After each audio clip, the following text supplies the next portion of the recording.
Hi बच्चों, I hope you all are doing well and welcome again to this amazing channel and amazing family of NEETEX। बच्चों, I hope आप लोग अपना ध्यान रख रहे हो, अपने पढ़ाई के साथ साथ। एंड बच्चों, स्टार्ट करने से पहले आज का सेशन जो भी हो, I just want to put this message across कि प्लीज़ प्लीज़ प्लीज़ बच्चों अपना ध्यान रखिए, अच्छा खाना खाइए बच्चों, काफ़ी सारे प्रिवेंटिव मेजर लीजिए, क्योंकि बारिश के कारण बच्चों काफ़ी सारे स्टेट्स इन इंडिया इस observing a very high rise in the case of malaria, dengue and chikungunya. ठीक है, सो बच्चों याद रखना, पढ़ाई के साथ साथ अपने हेल्थ का ध्यान रखना बहुत ज़्यादा ज़रूरी होता है। कीप योर सेल्फ हेल्दी बच्चों, eat good food, prevent, take all the preventive measures from these diseases. बच्चों घर पे अगर काफ़ी ज़्यादा मच्छर वगैरह आ रहे हैं तो टेक द नेसेसरी प्रिकॉशंस, जिससे कि आप अपना हेल्थ का ध्यान रख सके। ठीक है, with that in mind, with that note, let us begin today's session. बच्चों आज का सेशन मेरे प्यारे प्यारे 12th स्टैंडर्ड स्टूडेंट्स के लिए है। ये एक गरज का सेशन है बच्चों, जहां पे हम लोग एवोल्यूशन की कहानी आगे बढ़ा रहे हैं। आज का सेशन काफी ज्यादा टेक्निकल होने वाला है बच्चों, काफी ज्यादा कंसेप्चुअल होने वाला है। और नीटेक्स के चैनल में तो बच्चों ये पहली बार हो रहा है कि जहां पे आज हम लोग थोड़े मैथमेटिकल प्रॉब्लम भी सॉल्व करेंगे जूलॉजी के सेशन में। All right, I hope you are as excited as me. मैं इसलिए एक्साइटेड हूँ क्योंकि कुछ कुछ नया करने को मिलेगा ना बच्चों। बायोलॉजी में मैथ्स पढ़ना डेली थोड़ा ना होता है, ठीक है, तो कुछ नया करने को मिलेगा बच्चों। और साथ ही साथ आपको भी मजा आना चाहिए, आपको भी इंटरेस्टिंग लगना चाहिए, क्योंकि आप अपने जूलॉजी के टीचर को मैथ्स के प्रॉब्लम के साथ स्ट्रगल करते हुए पहली बार देखने वाले हैं। ऑल राइट, चलिए without any further delay let us take a look at the agenda on our docket today. Today बच्चों हम लोग पढ़ने वाले हैं हार्डी वाइनबर्ग्स इक्विलिब्रियम। ठीक है, ये बहुत इंपॉर्टेंट कंसेप्ट है बच्चों। ठीक है, और काफी सारे लोग इसका डेप्थ समझ नहीं पाते। आई अंडरस्टैंड बच्चों कि हमारे लिए एनसीईआरटी बहुत ज्यादा इंपॉर्टेंट है। आई अंडरस्टैंड कि बार बार बायो के टीचर्स हाईलाइट करते हैं कि एनसीईआरटी हमारे लिए कितना ज्यादा इंपॉर्टेंट है। लेकिन याद रखना बच्चों कि किसी भी टीचर या किसी भी स्टूडेंट को यह समझना बहुत जरूरी है, एनसीईआरटी से सवाल जरूर आते हैं, बट काफी सारे कंसेप्ट्स को समझने के लिए आपका थिंकिंग एनसीईआरटी से बाहर जाना चाहिए। ठीक है, अगर एनसीईआरटी ने हार्डी वाइनबर्ग इक्विलिब्रियम के ऊपर एक या दो पैराग्राफ दिए हैं, इसका मतलब ये नहीं है बच्चों कि हम लोग वो एक या दो पैराग्राफ को सिर्फ रट ले और that's the end of our learning. नहीं बच्चों, याद रखना कि अगर हार्डी वाइनबर्ग इक्विलिब्रियम हमारे एवोल्यूशन के चैप्टर में है तो it there should be some reason जिसके कारण वो है। और जब तक बच्चों आपको यह समझ में नहीं आता कि हार्डी वाइनबर्ग इक्विलिब्रियम इस चैप्टर में कर क्या रहा है, यहां पे हम लोग मैथमेटिकल चीजें और प्रॉब्लम्स क्यों सॉल्व कर रहे हैं, तब तक बच्चों आप लोग एवोल्यूशन को ठीक से अंडरस्टैंड या अप्रिशिएट नहीं कर पाओगे। यस ऑफ कोर्स बच्चों, याद रखना कि इस स्टेज में जहां पे हम हैं 11th और 12th स्टैंडर्ड जो हम पढ़ रहे हैं, आप जितना अच्छा हर चैप्टर के डेप्थ में और उसके अंडरस्टैंडिंग में पहुंचोगे, उतना आपको आगे मदद मिलेगा बच्चों कि चूजिंग योर करियर। बार बार बच्चे मेरे से यही पूछते हैं, सर हमसे नीट नहीं हुआ, हम डॉक्टर नहीं बन पाए, तो हमारे साथ क्या होगा, क्या ऑप्शंस है बच्चों। ऑप्शंस इतने सारे हैं बच्चों that you don't even understand. It depends upon कि जब अपन लोग ठीक से पढ़ाई कर रहे हैं, हर चैप्टर को समझ रहे हैं, हमारे कुछ इंटरेस्ट या इंक्लिनेशंस डेवलप होते हैं बच्चों। And these interest and these inclinations help you greatly to choose your plan B. Right, मैं ये नहीं बोल रहा हूं बच्चों कि don't focus on your aim of becoming doctor, बिल्कुल उस पर 100% मेहनत कीजिए बच्चों, लेकिन बाकी सारे टॉपिक, सारे चीजों को आप लोग अगर जस्टिस करोगे तभी आपके लिए आगे जाके इजी होगा to figure out what exactly you want to do. क्योंकि at the end of the day, चाहे मैं रहूं बच्चों, जबकि मैं अपने मेडिकल करियर जो जहां पे मैं मेडिकल एंट्रेंस की प्रिपरेशन कर रहा था उससे काफी आगे बढ़ चुका हूं, बट हम सब में एक ही चीज कॉमन है, we want to stand out, हम अलग बनना चाहते हैं। राइट, और वो बनने के लिए बच्चों हमें ऐसे चीजों को अप्रिशिएट करना और समझना बहुत जरूरी है बच्चों। इंसान के पास एक ही चीज है, वो है दिमाग। So never stop learning, never stop understanding things completely. और बच्चों आज का सेशन इसीलिए स्पेशल है बच्चों। आई डोंट केयर ये 10 लोग देखते हैं, आई डोंट केयर ये एक भी लोग देख रहे हैं, but that should create impact on that 1% जो ये वीडियो देखेगा बच्चों। ठीक है, और वो इंपैक्ट कैसे क्रिएट होगा ये समझ के कि एक्चुअली में हार्डी वाइनबर्ग इक्विलिब्रियम हमारे एनसीईआरटी के एवोल्यूशन के टेक्स्ट बुक में कर क्या रहा है। राइट, और इसके बाद बच्चों हम लोग और एक टॉपिक पढ़ेंगे which is called as the natural selection. All right, I hope you feel as excited as me taking this topic. और बच्चों without any further delay let us take a look at the first topic in our hand, that is the Hardy Weinberg equilibrium. ठीक है, Hardy-Weinberg equilibrium क्या होता है और इसका evolution में क्या रोल है, ये हम लोग समझने की कोशिश करेंगे बच्चों. ठीक है, सो let us start by introducing these people. ठीक है, इसमें से ये जो भाई साहब है बच्चों, इनका नाम है, he is a very very great mathematician जिसका नाम है हार्डी. और ये एक बच्चों फिजिशियन है, एक डॉक्टर है जिनका नाम है वाइनबर्ग. याद रखना इन्होंने साथ में काम नहीं किया था. हार्डी-वाइनबर्ग इक्विलिब्रियम को हम लोग साथ में जरूर लिखते हैं, बट इनके इंडिविजुअल फाइंडिंग्स पहले थे और बाद में जाके जब इन्होंने एक दूसरे के रिसर्च को देखा, एक दूसरे के पेपर्स को पढ़ा, तब इन्हें समझ में आया कि how there theories are related with each other. And that is why now we give them both the credit कि हम लोग एक बेटर अंडरस्टैंडिंग तक पहुंचे हैं एवोल्यूशन का, because of their both contribution, जिसका नाम है बच्चों हार्डी-वाइनबर्ग इक्विलिब्रियम. आपको एक इंटरेस्टिंग फैक्ट बताऊंगा बच्चों, अगर आपको पता है तो कमेंट सेक्शन में लिखिएगा कि हार्डी का इंडिया के साथ भी कुछ बहुत गहरा रिश्ता है बच्चों. ठीक है, सो हार्डी का इंडिया के साथ भी बहुत कुछ गहरा रिश्ता है.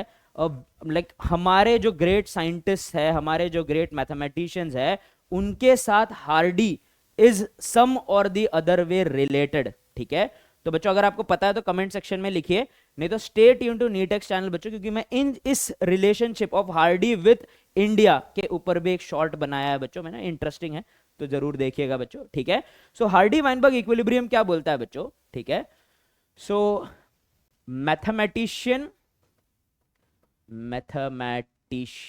हार्डी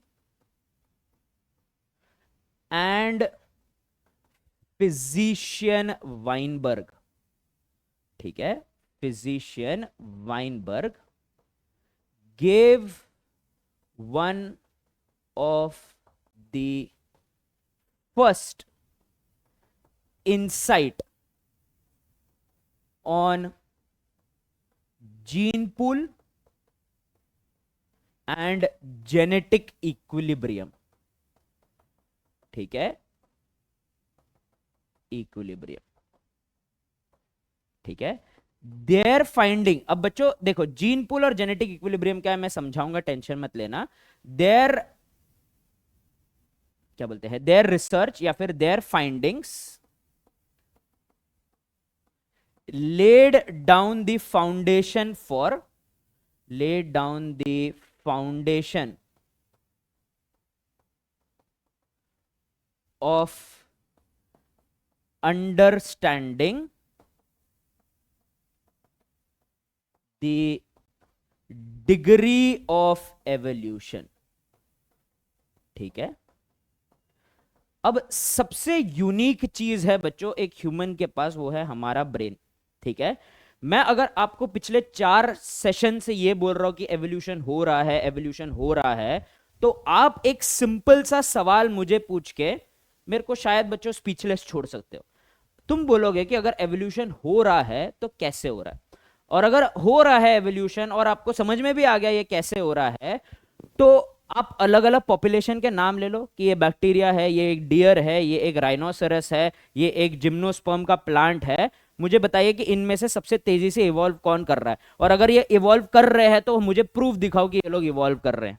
राइट, ये किसी भी टीचर, किसी भी साइंटिस्ट, किसी भी एवोल्यूशनरी बायोलॉजिस्ट को 2 मिनट सोचने पे मजबूर कर देगा, ताकि I can come up with answer जिससे मैं आपको सेटिस्फैक्टरली एक्सप्लेन कर सकूं. लेकिन बच्चों मेरा काम आसान हो गया है because of these 2 people which is Hardy and Weinberg. इन्होंने ये समझाने की कोशिश की कि हम लोग मैथमेटिकली या डेटा को यूज करके ये समझ सकते हैं कि कोई पॉपुलेशन कितने तेजी से इवॉल्व हो रहा है.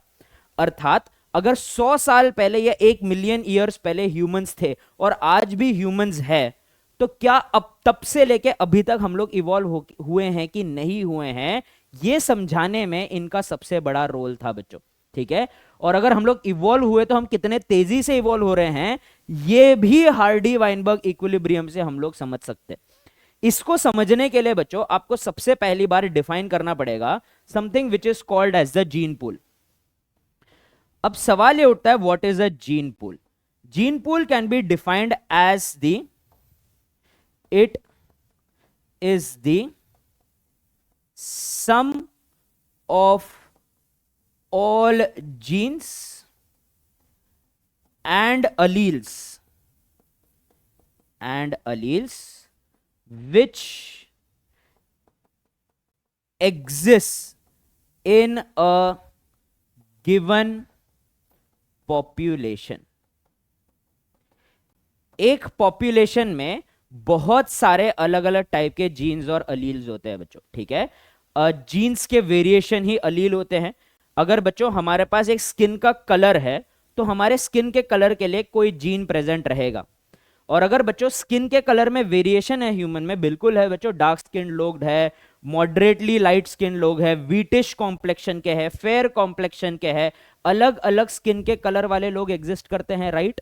तो बच्चों जीन तो हमारा स्किन का कलर कंट्रोल कर रहा है, लेकिन उस जीन के वैरायटी विच इज अलील्स हमें अलग अलग फीचर दे रहे हैं, जिसके कारण हम सब में थोड़ा थोड़ा छोटा छोटा डिफरेंस है। तो पहले तो बच्चों मुझे डिफाइन करना पड़ेगा कि मैं किस पॉपुलेशन की बात कर रहा हूं। तो जीन पूल के लिए आपको एक पॉपुलेशन को पहले डिफाइन करना पड़ेगा। या फिर बच्चों आप लोग बोल सकते हो कि इंडिया के जीन पूल में आपको क्या क्या फीचर्स, क्या क्या जीन्स, क्या क्या अलील्स मिलते हैं। तो एक इमेजिनरी पूल में इंडिया में जितने भी लोग हैं उनके पास जितने भी जीन है और उस जीन के जितने भी वैरायटी है, उसको मैं अगर इमेजिनरी पूल में इकट्ठा कर लूं तो उसको अपन लोग जीन पूल बुलाते हैं। बच्चों जीन पूल से ना आप लोग थोड़ा बहुत फीचर्स भी गेस करते हो। फॉर एग्जांपल अपन लोग कैसी चीजें बोलते हैं बच्चों, जैसे अपन लोग बोलते हैं कि राजस्थान के लोग जो होते हैं वो नेचुरली काफी टॉल होते हैं, राइट। और अपन लोग बच्चों बोलते हैं कि जो नॉर्थ इंडियंस होते हैं वो यूजुअली नॉर्थ साइड, मतलब बच्चों हिमालयास के साइड में, या फिर बच्चों नॉर्दर्न बेल्ट, दिल्ली और उससे आगे जितना भी बेल्ट है वहां पे स्किन जो हेयर का क्वालिटी होता है वो बहुत ही थिक होता है। तो बेसिकली बच्चों अगर मुझे सिमिलर चीजें एक ज्योग्राफिकल लोकेशन में या एक पॉपुलेशन में बार बार दिखते हैं तो मैं बायोलॉजिकली क्या बोल सकता हूं कि उनके जीन पूल में ऐसे जीन्स एग्जिस्ट करते हैं, राइट। एक जीन पूल एक एरिया या एक पॉपुलेशन में जो फीचर्स है उसके लिए रिस्पॉन्सिबल होता है। देखो बच्चों आज के दुनिया में मुझे जीन पूल को डिफाइन करना बहुत मुश्किल जाएगा, बहुत ज्यादा मुश्किल जाएगा। द रीजन इज कि ट्रांसपोर्टेशन और बच्चों पॉपुलेशन एक दूसरे के साथ मिक्स बहुत इजीली होते हैं। फॉर एग्जाम्पल बच्चों मेरा एंसेस्ट्री, मेरे पेरेंट्स साउथ इंडिया से बिलोंग करते हैं, right, they are from Tamil Nadu. मैं पला बड़ा हूं बच्चों नागपुर में, राइट। और बच्चों आज मैं जॉब कर रहा हूं नॉर्थ इंडिया में, दिल्ली में। तो इसका मतलब क्या है बच्चों कि मेरा जेनेटिक हेरिटेज बहुत अलग है और मैं जिस एनवायरमेंट में फिलहाल रह रहा हूं वो बहुत अलग है, राइट। तो इसीलिए बच्चों आज के जमाने में जहां पे ट्रांसपोर्टेशन और पॉपुलेशन का माइग्रेशन इतना ज्यादा कॉमन है वहां पे जीन पूल डिफाइन करना मुश्किल होगा हमारे लिए ह्यूमन का, लेकिन दूसरे जानवरों का आप जरूर कर सकते हो। फॉर एग्जाम्पल बच्चों there are two types of elephants, एक होते हैं अफ्रीकन एलिफेंट्स और दूसरे अपने इंडियन एलिफेंट्स, ठीक है। इंडियन एलिफेंट्स का आप लोग हाइट देखोगे तो छोटा होता है, अफ्रीकन एलिफेंट्स का हाइट देखोगे बहुत बड़े और जाइगेंटिक होते हैं बच्चों, ठीक है।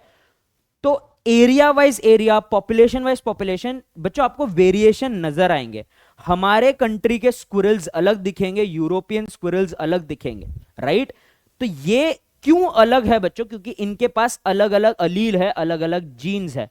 तो बच्चों अगर मैं उस पॉपुलेशन को ही कंसिडर करूं, वो हाथी जो सिर्फ इंडिया में रहते हैं, हाथी का पॉपुलेशन जो इंडिया में रहते हैं, उनके सारे जीन और अलील इकट्ठा कर दूं तो वो उनका जीन पूल हो जाएगा। अगर मैं अफ्रीकन एलिफेंट्स ले लूं, उनके सारे जीन और अलील को इकट्ठा कर लूं, वो उनका जीन पूल हो जाएगा। So gene pool is the collection of all the genes and alleles which exist in a population.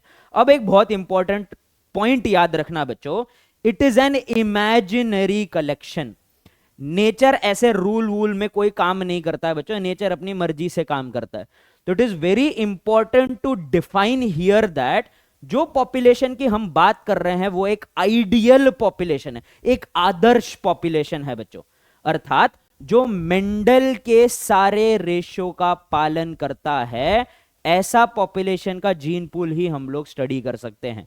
और बच्चों आपको एक सीक्रेट पता है, ऐसा रियल में कोई पॉपुलेशन एग्जिस्ट करता ही नहीं है, ठीक है, ऑल राइट। तो ये एक आइडियल सिनेरियो है, हमारे अंडरस्टैंडिंग के लिए हमने कुछ अजम्पशंस लिए हैं बच्चों, ठीक है। तो याद रखना, the population is a Mendelian population. कैसा है बच्चों? पॉपुलेशन हमारे अंडरस्टैंडिंग के लिए कैसा होना चाहिए? मेंडेलियन पॉपुलेशन होना चाहिए, ठीक है। अब आ जाते हैं बच्चों to understand what is something called as gene frequency या अलील फ्रीक्वेंसी, ठीक है। जीन फ्रीक्वेंसी या अलील फ्रीक्वेंसी समझने की कोशिश करते हैं। मेजरली हम लोग अलील फ्रीक्वेंसी समझ रहे हैं। फ्रीक्वेंसी का मतलब क्या है? अकरेंस, ठीक है। फॉर एग्जाम्पल बच्चों, अगर समझ लो मेरा दोस्त मेरे घर में बहुत बार आता है, ठीक है, तो मेरे मम्मी पापा पूछ रहे हैं यार तेरा तेरा दोस्त इतने फ्रीक्वेंटली घर क्यों आता है? मैं बोलूंगा फ्रीक्वेंटली कहाँ घर आता है, वो तो कभी कभार ही आता है। तो मेरे मम्मी पापा मुझे गिनाएंगे, बेटा हफ्ते में 7 दिन होते हैं, तेरा दोस्त 5 बार आता है, तो फ्रीक्वेंसी क्या होगा बच्चों? 5/7। फ्रीक्वेंसी का मतलब होता है नंबर ऑफ अकरेंस, ठीक है। तो बच्चों अलील या जीन फ्रीक्वेंसी क्या होता है? The occurrence of a specific gene और अलील इन द जीन पूल। मतलब मैंने सारे पॉपुलेशन का जीन और अलील इकट्ठा कर लिया है, उसमें से कितने बार मुझे एक स्पेसिफिक जीन या अलील मिलता है, that is called as the gene genetic और द अलील फ्रीक्वेंसी, ठीक है।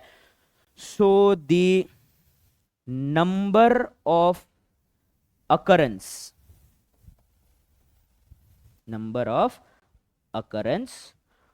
of a specific gene or allele in a given population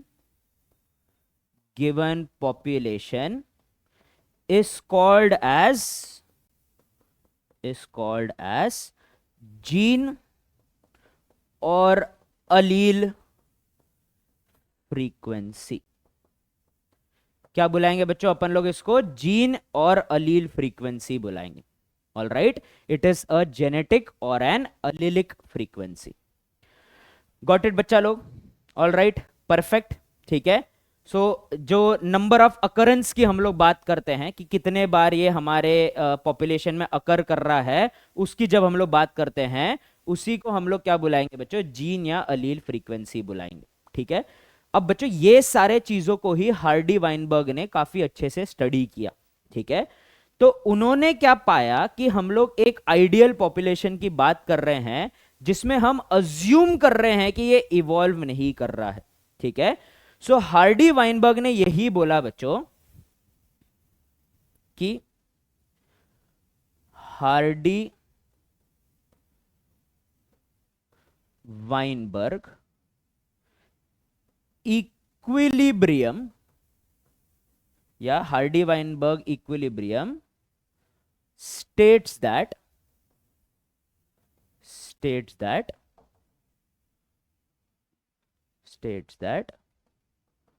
a population, that the gene pool of a Mendelian population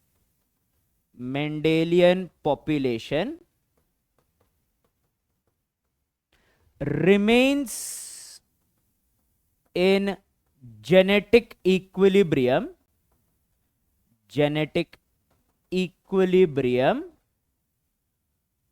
generation after generation,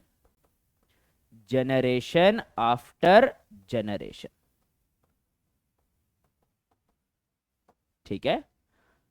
However, the following conditions must be met.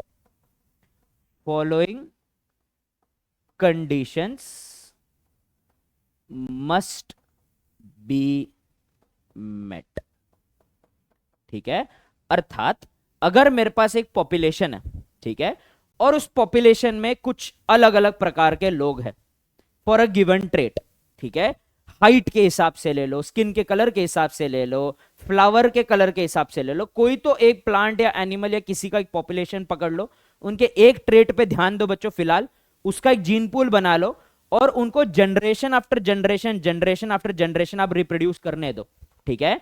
तो उनका gene frequency, उनके gene pool में जितने jeans है उसका ratio कभी change नहीं होगा, ऐसा हार्डी और वाइनबर्ग के इक्विलिब्रियम ने अज्यूम किया है। Please be very careful about all the words I am saying. बच्चों मैंने ये नहीं बोला कि ये होता है, फिलहाल हम ऐसा अजम्पशन कर रहे हैं, और इस अजम्पशन के लिए बच्चों कुछ फॉलोइंग कंडीशंस है।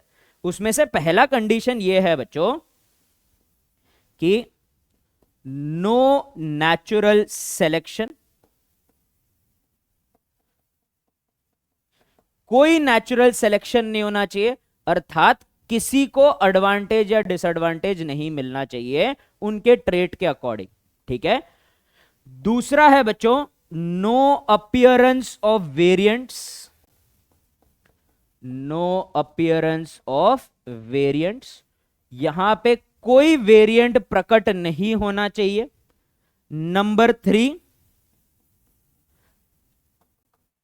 रैंडम मेटिंग,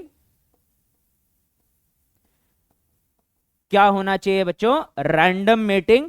और नंबर 4 है बच्चों डिफाइंड पॉपुलेशन, मतलब पॉपुलेशन बहुत एक्सेसिवली छोटा भी नहीं होना चाहिए और इनफाइनाइटली लार्ज भी नहीं होना चाहिए बच्चों, ठीक है। एक डिफाइंड पॉपुलेशन होना चाहिए, कोई नेचुरल सिलेक्शन नहीं होना चाहिए, कोई अपीयरेंस ऑफ वेरिएंट्स नहीं होने चाहिए, कोई नए वेरिएंट नहीं आना चाहिए, रैंडम मेटिंग होना चाहिए बच्चों, अर्थात ऐसा नहीं है कि डोमिनेंट सिर्फ डोमिनेंट के साथ रिप्रोड्यूस कर रहा है, रिसेसिव सिर्फ रिसेसिव के साथ रिप्रोड्यूस कर रहा है, रैंडमली मेटिंग होना चाहिए, ठीक है। तो बच्चों ऐसे एक पॉपुलेशन में लेट अस अज्यूम अपने पास 3-4 प्रकार के लोग रहते हैं, ठीक है, 2-3 types of people, all right. अपने पास बच्चों अपन लोग ले लेते हैं 2 अलील, ठीक है, एक है कैपिटल ए और दूसरा है स्मॉल ए।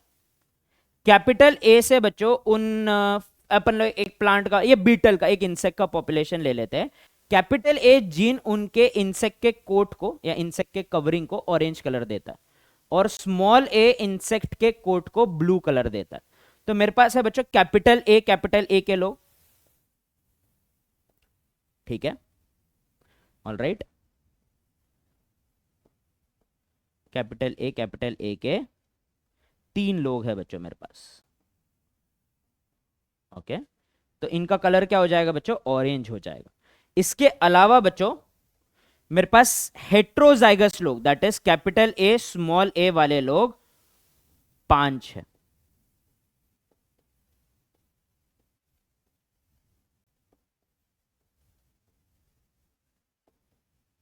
ठीक है, और स्मॉल ए वाले लोग मेरे पास 2 ही है,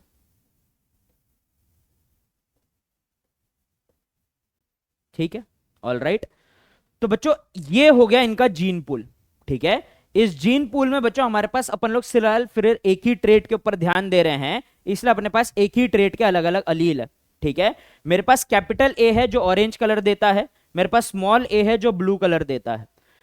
स्मॉल ए ब्लू कलर तभी दे पाएगा जब वो होमोजाइगस कंडीशन में है, तो मेरे पास 2 होमोजाइगस रिसेसिव वाले लोग हैं, 3 होमोजाइगस डोमिनेंट वाले लोग हैं और 5 हेट्रोजाइगस पीपल है, ठीक है। तो हार्डी वाइनबर्ग के हिसाब से हम लोग पहले क्या करते हैं बच्चों, इसके जीन फ्रीक्वेंसी और जेनेटिक इक्विलिब्रियम या जेनेटिक फ्रीक्वेंसी वगैरह देखने की कोशिश करते हैं, ठीक है। तो बच्चों for the given population, for the given population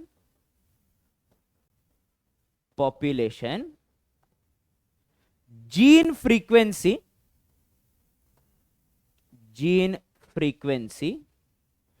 can be expressed as, ठीक है। अब बच्चों जीन फ्रीक्वेंसी अपन लोग पहले कैपिटल ए का देखते हैं, मतलब इतने सारे जीन में से कितनी बार कैपिटल ए आ रहा है, जितने भी टोटल अलील है ना बच्चों उसमें से कितनी बार कैपिटल ए आ रहा है, वो हो जाएगा gene frequency for capital A. So let P, small P, अपन एक लेट अस अज्यूम वाला काम कर रहे हैं, let P be the frequency of capital A, ठीक है, all right, and Q be the frequency of small A, ठीक है, स्मॉल ए का फ्रीक्वेंसी परसेंटेज समान है बच्चों, ठीक है। तो याद रखना बच्चों, फ्रीक्वेंसी अपन लोग 1 से उठाते हैं, 100% ले लो, मतलब 1 डिवाइड बाय 100, ठीक है, 1। तो बच्चों टोटल नंबर ऑफ जीन जितने भी रहेंगे वो 100% रहेगा, ठीक है। तो टोटल नंबर ऑफ लोग कितने हैं बच्चों, अपने पास 10 है, 1 2 3 4 5 6 7 8 9 10, 10 लोग हैं। 10 लोग के पास हर एक अलील के कितने कॉपी है बच्चों, 2 कॉपी है, क्योंकि अपन लोग डिप्लॉयड ऑर्गेनिज्म है, डिप्लॉयड ऑर्गेनिज्म के पास हर एक जीन के 2 कॉपीज है, ठीक है। तो टोटल नंबर ऑफ अलील कितने हो गए इस ट्रेट के लिए, 20। इस पॉपुलेशन में टोटल ट्रेट कितने हो गए, 20। तो 20 क्या हो गया बच्चों, अपना 100% हो गया। 20 मार्क का पेपर है बच्चों, और आप लोग ने उसमें से 20 में से 20 लाए, तो आपको कितने परसेंट मिले, 100%। वैसे ही बच्चों यहां पे अपन लोग कंसिडर कर लेते हैं 20 के 20 अलील्स अगर रहे किसी के, मतलब पूरे पॉपुलेशन में, तो 20 अपना 100% हो गया, फुल हो गया, ठीक है। तो याद रखना कि जितने भी ए है और जितने भी स्मॉल ए है, कैपिटल ए और स्मॉल ए मिला के आपको 100% हो जाएगा। अगेन एक एग्जांपल देता हूं, आपका 20 मार्क का पेपर है और आपने उसमें से 15 मार्क लाए, तो अर्थात कि आपने 15 मार्क का सही जवाब दिया और आपने 5 मार्क का गलत जवाब दिया।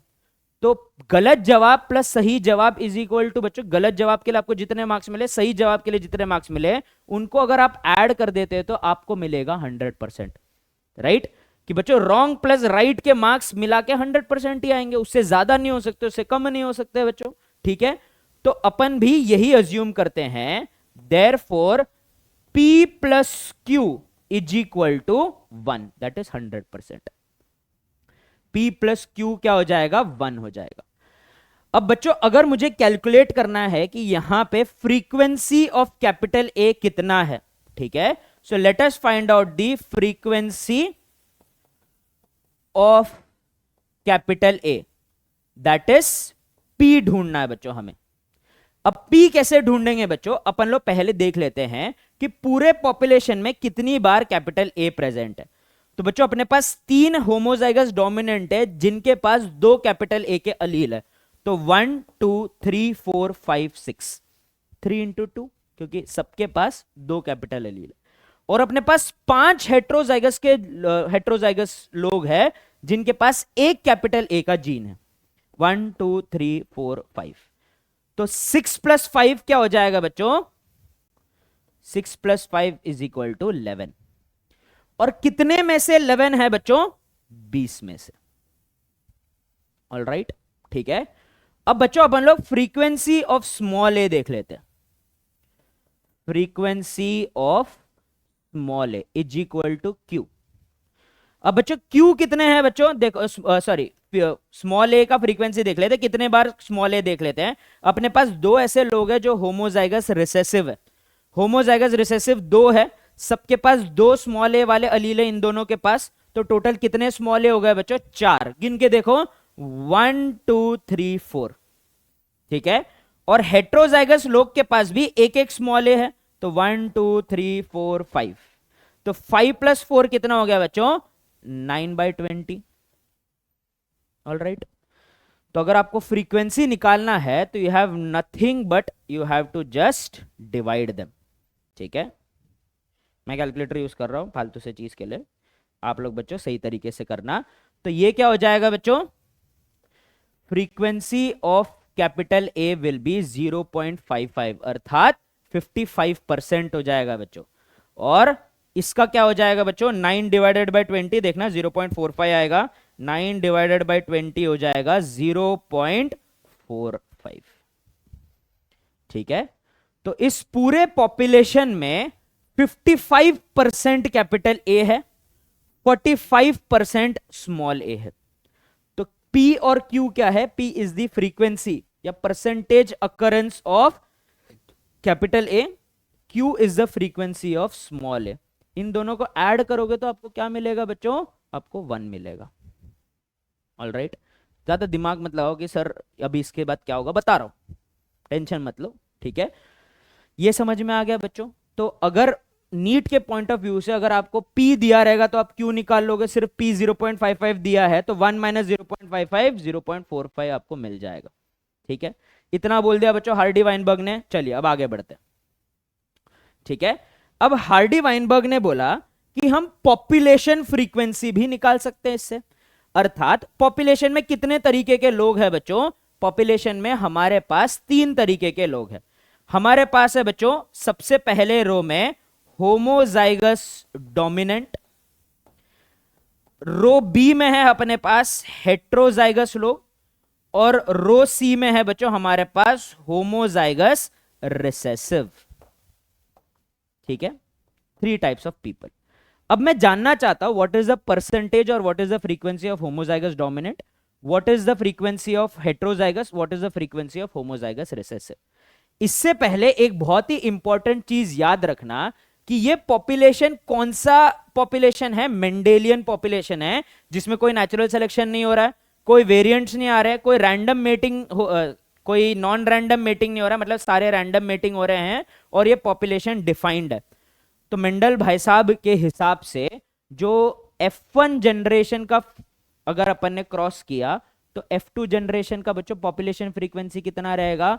1:2:1 का जीनोटिपिक रेशियो रहेगा।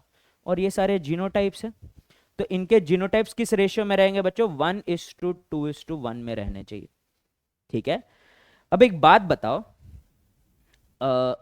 हमारे पास ये फ्रीक्वेंसी का मतलब क्या होता है कि पॉपुलेशन में क्रोमोसोम पे कैपिटल ए मिलने के चांसेस कितने हैं और पॉपुलेशन में हमारे क्रोमोसोम में स्मॉल ए मिलने के चांसेस कितने हैं, राइट? तो अगर मैं होमोजाइगस डोमिनेंट का फ्रीक्वेंसी जानना चाहता हूं तो मैं क्या बोल रहा हूं बच्चों? मैं ये बोल रहा हूं कि एक पर्सन के पास 2 क्रोमोसोम है, उस क्रोमोसोम पे या फिर कैपिटल ए हो सकता है या फिर स्मॉल ए हो सकता है, ठीक है? तो what is the probability of getting दोनों क्रोमोसोम पे कैपिटल ए? अगर मैं इनका फ्रीक्वेंसी जीनोटिपिक फ्रीक्वेंसी निकालना चाहता हूं, मैं क्या बोल रहा हूं बच्चों? सिंपल भाषा में मेरे पास 2 डाइस है, ठीक है?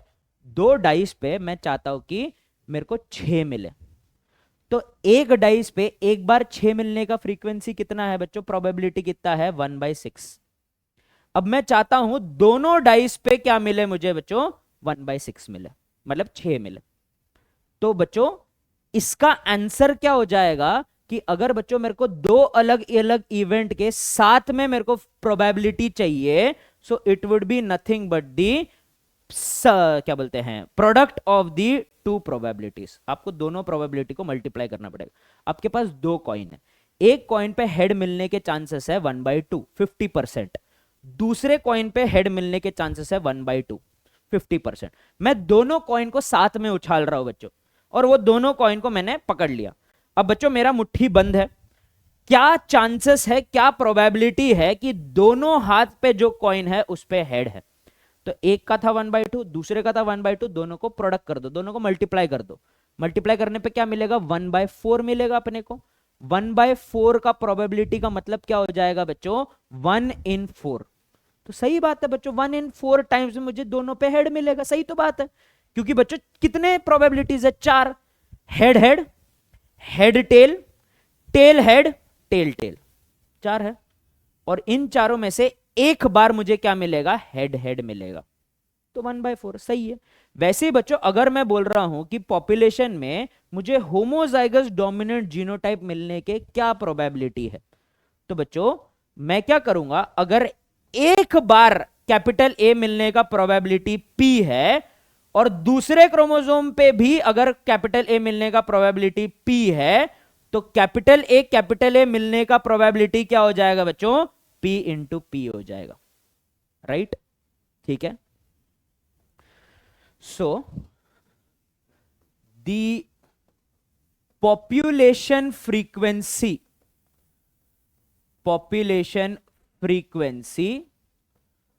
For the given population will be number 1, सबसे पहला हो जाएगा होमोजाइगस डोमिनेंट। होमोजाइगस डोमिनेंट वाले लोग क्या रेशियो में है बच्चों? होमोजाइगस डोमिनेंट वाले लोग रेशियो में है 1 के। ठीक है, तो क्या हो जाएगा बच्चों?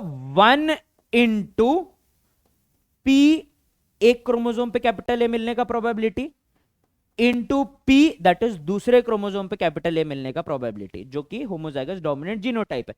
होमोजाइगस डोमिनेंट जीनोटाइप क्या है? Capital A capital A.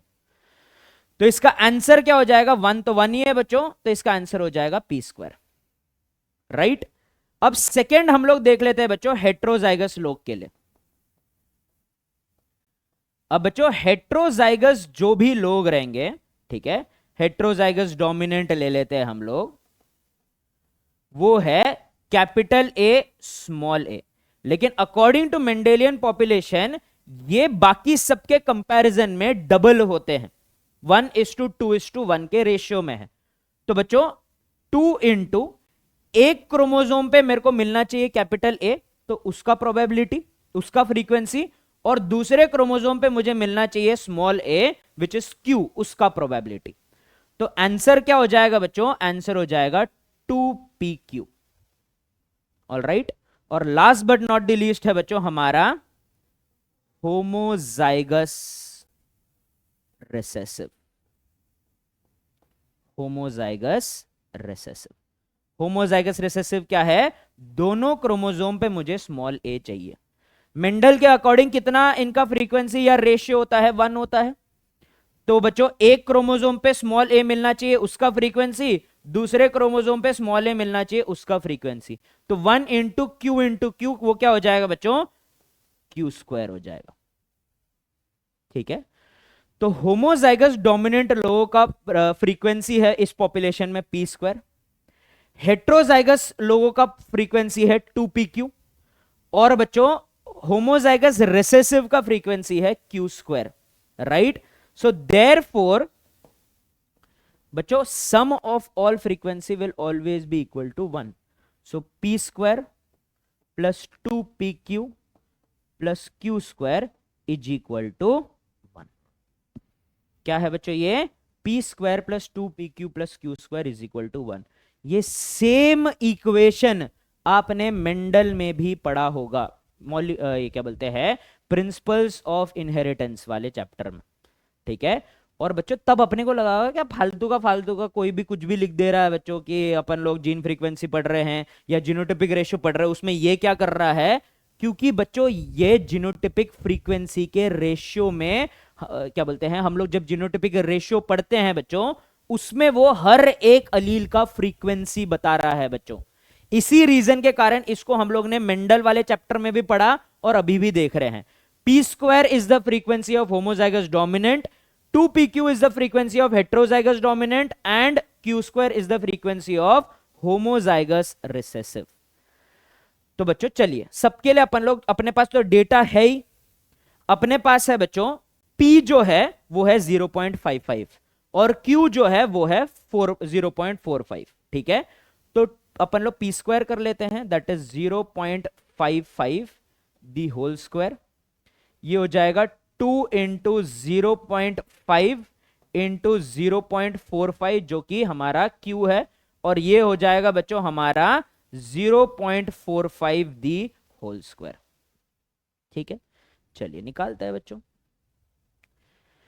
0.55 the whole square, ये हो जाएगा बच्चों 0.3025। ओके, फिर उसके बाद 0.55 इंटू 0.45 इंटू 2 इज 0.495। ठीक है, और last but not the least है 0.45 दी होल स्क्वायर। ठीक है, ये हो जाएगा 0.2025। ठीक है, ऑल राइट। अब मैं क्या करता हूं बच्चों, इनको इंडिविजुअली सम करता हूं, 0.3025 प्लस 0.495 प्लस 0.2025। ठीक है, दिख रहा है क्या बच्चों? क्या आ रहा है बच्चों आंसर? 1। ठीक है, क्या आ रहा है बच्चों आंसर? 1 आ रहा है। 1 आ रहा है कि नहीं आ रहा है बच्चों? देखो आप लोग खुद करके देख लेना बच्चों, 1 आ रहा है आंसर। ठीक है, तो सम ऑफ ऑल फ्रीक्वेंसी 1 आ रहा है। अब बच्चों ये बस बोल रहे हैं कि होमोजाइगस डोमिनेंट मिलने के प्रोबेबिलिटी इतने हैं, हेट्रोजाइगस मिलने के इतने हैं, और होमोजाइगस डोमिनेंट मिलने के इतने हैं। इसको पता लगाने का दूसरा तरीका भी तो है बच्चों। हमारे पास होमोजाइगस डोमिनेंट वाले कितने लोग हैं? 3 हैं। टोटल कितने जन है? 10 है। ठीक है, तो कितना परसेंट आ रहा है बच्चों इनके अकॉर्डिंग? 30.25%। 30% पकड़ लो, तो 3 डिवाइडेड बाय 10 क्या होता है? 30% होता है बच्चों, राइट? ओके, तो 30% लोग हैं जो क्या है बच्चों? होमोजाइगस डोमिनेंट है। और बच्चों ये क्या आया? 0.495 विच इज 0.5। तो बच्चों 5 लोग हेट्रोजाइगस है कंपेयर, मतलब फ्रॉम दी होल पॉपुलेशन, तो कितना हो गया? 5 डिवाइडेड बाय 10 0.5। और बच्चों ये कितना दिया हुआ है? ये दिया हुआ है 0.2025 विच इज 0.2 या 20%। तो बच्चों 2 लोग अगर होमोजाइगस रिसेसिव है 10 में से, तो कितने परसेंट लोग होमोजाइगस रिसेसिव है? That would be 20%। 2 divided by 10 into 100, all right, 0.2 into मतलब 20%। ठीक है, सो यही था बच्चों हार्डी वाइनबर्ग इक्विलिब्रियम, जिसमें इन्होंने बोला कि p square plus 2pq plus Q square is the population frequency का रेशियो या पॉपुलेशन फ्रीक्वेंसी। ओके, और इन्होंने बोला p plus q is equal to 1 क्या हो जाएगा? ये हो जाएगा अलील फ्रीक्वेंसी। अब बच्चों मैंने ये एक जनरेशन के लिए आपको कैलकुलेट करके दिखाया। अब ये लोग अगर 100 साल तक भी जिंदा रहे, 100 साल तक भी इनका पॉपुलेशन चले, और ये 10 में से 100 हो जाए, 100 में से 500 हो जाए, 500 से 1000, 1000 से 1 मिलियन हो जाए, तब भी उनका फ्रीक्वेंसी इतना ही रहेगा बच्चों, इट वोंट चेंज। ठीक है, so according to Hardy and Weinberg, यहां पे लिख लिया है अपन ने, according to Hardy and Weinberg this genetic equilibrium will not change generation after generation. ठीक है, तो यहां पे क्या आ जाएगा बच्चों? रिमेन्स कांस्टेंट आ जाएगा। यहां पे कांस्टेंट लिखना भूल गए बच्चों अपन लोग, नहीं मिटा के वापस लिखूंगा बच्चों मैं, अपने को इसको एकदम परफेक्ट रखना है। ठीक है, रिमेन्स, सॉरी अपन ने सही लिखा था, remains in genetic equilibrium generation after generation. ठीक है, सो हार्डी वाइनबर्ग इक्विलिब्रियम ने ये स्टेट किया कि gene pool of a Mendelian population remains in genetic equilibrium, अर्थात ये जो अपन लोगों ने फ्रीक्वेंसीज निकाले हैं बच्चों, वो जनरेशन आफ्टर जनरेशन चेंज नहीं होंगे, भले ही पॉपुलेशन साइज बढ़ जाए उसका रेशियो सेम ही रहेगा। ठीक है, so according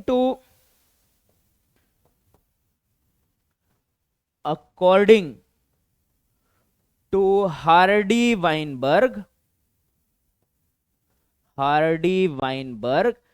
these gene frequency remain constant throughout generations.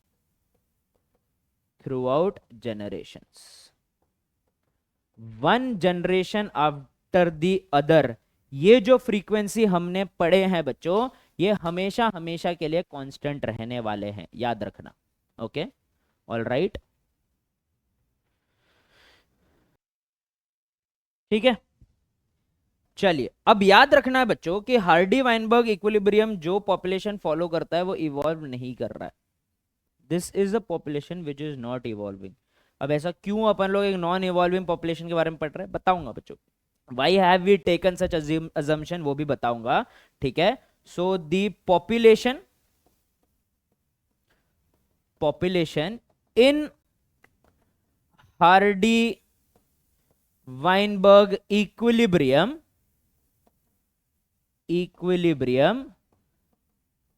remains constant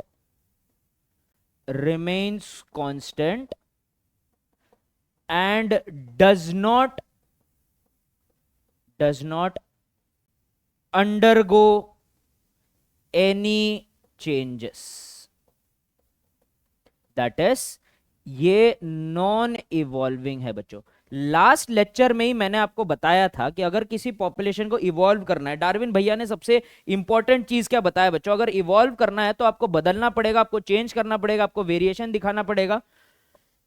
अगर हमारा पॉपुलेशन बिल्कुल भी बदलाव या चेंजेस नहीं दिखाने वाला है तो क्या वो इवॉल्व करने वाला है? नहीं, राइट। तो हार्डी और वाइनबर्ग ने एवोल्यूशन समझाने के लिए सबसे पहले हमें क्या अज्यूम करने बोला? उन्होंने हमें अज्यूम करने बोला कि इस दुनिया में ऐसे पॉपुलेशंस है जो इवॉल्व नहीं कर रहे हैं और वो इसी इक्विलिब्रियम में हमेशा हमेशा के लिए स्टे करते हैं, दे डू नॉट चेंज। और उन्होंने बच्चों इस फ्रीक्वेंसी को इंट्रोड्यूस करके हमें न्यूमेरिकल डेटा दिया जिसको हम आगे जाके एनालाइज कर सकते हैं। ये एक आइडियलिस्टिक पॉपुलेशन है बच्चों, ये एक आइडियलिस्टिक सिनेरियो है। अब देखो बच्चों, हम लोग ऐसा क्यों कर रहे हैं वो बेसिकली हमें आगे जाके समझ में आएगा। दिस इज टू अंडरस्टैंड कि एवोल्यूशन तेजी से हो रहा है कि धीरे हो रहा है, कि एवोल्यूशन हो भी रहा है कि नहीं हो रहा है। क्योंकि याद रखना बच्चों, अगर कोई बदलाव नहीं आ रहे हैं तो एवोल्यूशन नहीं हो रहा है। तो हम बोल रहे हैं कि आइडियली कोई भी पॉपुलेशन इवॉल्व नहीं कर रहा है, अज्यूम कर लो, ठीक है। अब बच्चों क्यों नहीं कर रहा है, क्यों हम ये सब चीजें पढ़ रहे हैं, ये बस हम आगे देखने वाले हैं। उससे पहले मैं चाहता हूं बच्चों कि हम लोग नीट में जैसे सवाल आते हैं वो अगर आएंगे तो हम कैसे सॉल्व करेंगे ये हमें समझ में आना चाहिए। ये सवाल बच्चों अपन लोग फॉर एग्जांपल देख लेते हैं। A population is in Hardy Weinberg equilibrium for a gene with only 2 allele. If the gene frequency of an allele A is 0.7, the genotypic frequency of capital A small a is. हमें क्या दिया है बच्चों? हमें gene frequency दिया है capital A का। हमें क्या निकालना है बच्चों? हमें जीनोटिपिक फ्रीक्वेंसी निकालना है। मतलब जीन फ्रीक्वेंसी दिया है, आपको पॉपुलेशन फ्रीक्वेंसी निकालना है। हम एक काम करेंगे, हम सब कुछ निकालेंगे। हम जीन फ्रीक्वेंसी ऑफ कैपिटल ए निकालेंगे, जीन फ्रीक्वेंसी ऑफ स्मॉल ए निकालेंगे, हम होमोजाइगस डोमिनेंट कितने हैं कैपिटल ए स्मॉल ए कितने हैं और स्मॉल ए कितने हैं, सब निकालेंगे। ठीक है, मंजूर। चलिए, इन्होंने क्या दिया है बच्चों? P इज इक्वल टू 0.7, लेकिन हमें पता है बच्चों P plus Q is equal to 1। Therefore Q कितना हो जाएगा बच्चों? Q will be 1 minus P। तो P कितना हो गया? 0.7, तो 1 माइनस 0.7 हो जाएगा 0.3। तो हमें पहले क्या मिल गया है? हमें Q मिल गया है। Q कितना है? 0.3। All right, perfect. अब बच्चों हमें क्या निकालना है? Capital A small A small A small A. Question ने कैपिटल ए स्मॉल ए निकालने बोला, मैं सब निकाल के दिखाऊंगा। ठीक है, तो अपन लोग पहले देख लेते हैं बच्चों कि हमें पता है p square plus 2pq plus Q square is equal to 1। इसमें होमोजाइगस डोमिनेंट है बच्चों, होमोजाइगस डोमिनेंट है हमारा पी स्क्वायर, ये हेट्रोजाइगस है और ये होमोजाइगस रिसेसिव है क्यू स्क्वायर। तो पहले अपन लोग पी स्क्वायर निकाल लेते हैं। दैट इज पी स्क्वायर का मतलब क्या हो जाएगा? मैं कैपिटल ए का फ्रीक्वेंसी निकाल रहा हूं। तो कैपिटल ए का फ्रीक्वेंसी कितना हो जाएगा बच्चों? Frequency of capital A is equal to p का होल स्क्वायर या पी स्क्वायर। ठीक है, तो 0.7 का मुझे होल स्क्वायर निकालना है। That is 7 7 49, 0.49। ठीक है बच्चों, ओके। अब मुझे क्या निकालना है? 2pq निकालना है, जिसका मतलब है मुझे कैपिटल ए स्मॉल ए का फ्रीक्वेंसी निकालना है, जो कि है 2pq। ठीक है, 2pq क्या हो जाएगा? 2 इंटू पी हो जाएगा 0.7 और q हो जाएगा 0.3। 3 7 21। ठीक है, तो 0.21 इंटू 2 हो जाएगा 0.42। ठीक है, all right. Last but not the least है बच्चों हमारे स्मॉल ए का फ्रीक्वेंसी है क्यू स्क्वायर, दैट इज 0.3 का होल स्क्वायर। 0.3 का होल स्क्वायर हो जाएगा 3 3 9, 0.09। क्या हो जाएगा बच्चों? 0.09। अब आपने सही किया है कि गलत किया है कैसे पता चलेगा? आपने सही किया है कि गलत किया है वो पता लगेगा जब आप लोग इनको ऐड करोगे। तो 0.49 plus 0.42 plus 0.9, 9 plus 9 18, 18 plus 2 20, 4 plus 4 8, 8 plus 2 10, 1.001 आ रहा है बच्चों बराबर। अगर 1 आ रहा है तो आपने सही किया, ठीक है। तो बच्चों इस सवाल का जवाब क्या हो जाएगा, इस सवाल का जवाब हो जाएगा बच्चों, the answer will be 0.42, capital A small A. All right, I hope समझ में आया हो। इन्होंने पूछा है if the frequency of dominant Aleel is 60%, अगर इन्होंने परसेंटेज में दिया है तो फ्रीक्वेंसी निकालने के लिए परसेंटेज को डिवाइड कर दो 100 से, तो कितना हो गया 0.6 हो गया है बच्चों। तो डोमिनेंट अलील है बच्चों, डोमिनेंट अलील को कैपिटल ए पकड़ लेते हैं। Find out the percentage of heterozygous individual in the population, दोबारा वही पूछा है बच्चों इन्होंने कैपिटल ए क्या दिया हुआ है, फ्रीक्वेंसी ऑफ कैपिटल ए मतलब पी दिया हुआ है। पी कितना दिया हुआ है 60%, मतलब डिवाइड करो फ्रीक्वेंसी के लिए, दैट इज 0.6, डिवाइड किया 100 से तो आपको फ्रीक्वेंसी मिल गया 0.6, ठीक है। और हमें पता है P plus q is equal to 1, ठीक है। आप भी साथ साथ करो बच्चों, मेरे से पहले आंसर आना चाहिए आप लोग का, ठीक है।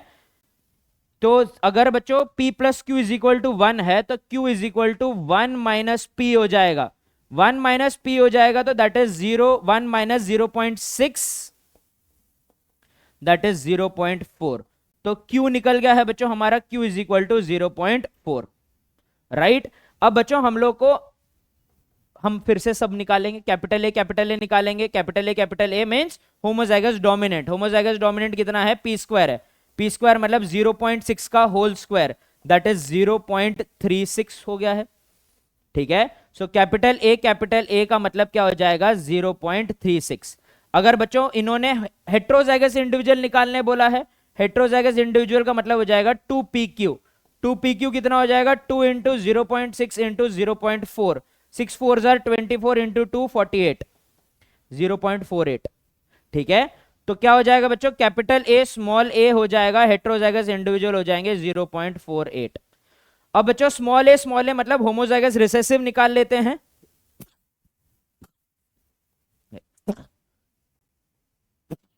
ये हो जाएगा 0.4 का होल स्क्वायर हो जाएगा बच्चों, 0.4 का होल स्क्वायर 4 4 16, 0.16। सही किया कि गलत किया, चलिए ऐड करते हैं, 0.36 प्लस 0.48 प्लस 0.16, ठीक है। 14 14 नहीं 12, 12 plus 8 is 20, 2 carry, 3 plus 4 is 7, 7 plus 1 is 8, 8 plus 2 is 10, 1.001 आ रहा है बच्चों आंसर, मतलब आपने सही किया, ठीक है। तो बच्चों अगर नीट में सवाल आए या फिर कहीं पे भी आपके बोर्ड्स में सवाल आए तो हार्डी वाइनबर्ग इक्विलिब्रियम के सवाल कुछ ऐसे सॉल्व किए जाते हैं। आपको 3-4 चीजें याद रखना है, कैपिटल ए निकालना है तो P square, capital A small A निकालना है तो 2pq, और स्मॉल ए निकालना है तो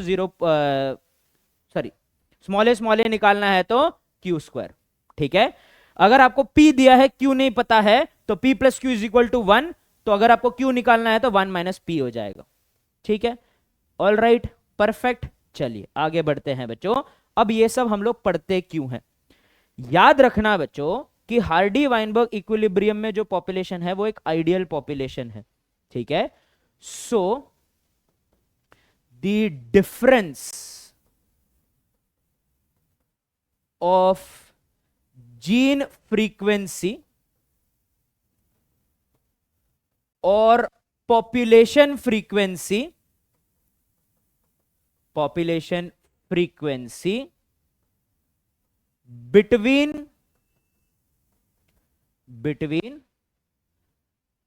हार्डी वाइनबर्ग पॉपुलेशन, ऐसा एक पॉपुलेशन जो हार्डी वाइनबर्ग इक्विलिब्रियम में है, एंड अवर रियल पॉपुलेशन, और जो हमारा रियल पॉपुलेशन है, gives us the degree of evolution. ये है बच्चों significance of Hardy Weinberg equilibrium, ये है बच्चों सिग्निफिकेंस, ठीक है। इसको समझाता हूं मैं, आपसे बहुत दिनों से समझ लो आपको पढ़ा रहा हूं, ठीक है। और मैं जानता हूँ कि आप लोग कैसे पढ़ते हो, क्या पोटेंशियल है etcetera.